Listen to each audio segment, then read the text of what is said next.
All right, so I went to another room so that you can I can show you also something on the screen behind me. So um, I was thinking about about some quick win that you can basically see on how we are taking approach, let's say in terms of communication. Okay, so each and every guy in our ABAP Academy is creating its own the communication sheet, and in this sheet, like we are putting down the easy to follow phrases. So let's say this situation: you are on a meeting where you are discussing with your clients, with your managers, the scope of the program. Okay, and you are also in there.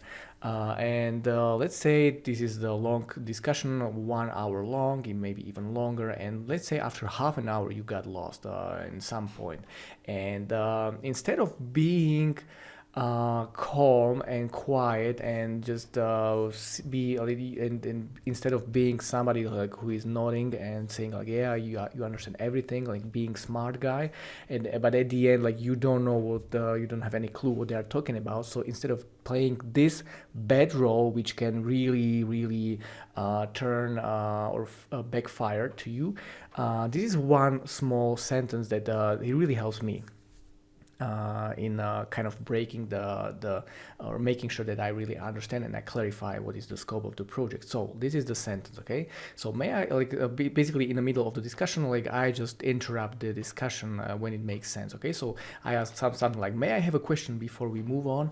I understand the part when you were talking about XYZ, okay? So it's like every time you understand something, okay, so you just clarify some part that you understand.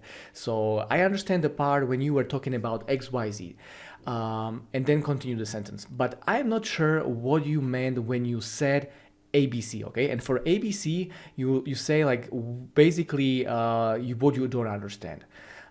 So instead of and right now, if you tell it this way, it suddenly is it makes you feel better, just because, okay, you say that you could, okay, you understand something. You also, other guys like don't think like you are a stranger like sitting in there. So you clarify this part that you understand, and the point when you stopped understanding, there is a place where you should start, okay? So only then point to that problem, okay? So once more, I understand the part when you were talking about XYZ, but I'm not sure what you meant when you said ABC, okay? And if you tell this sentence, or if you tell it this way, and you can, like, basically this is the open discussion where you can effectively communicate it further without any making kind of bad eyes on you.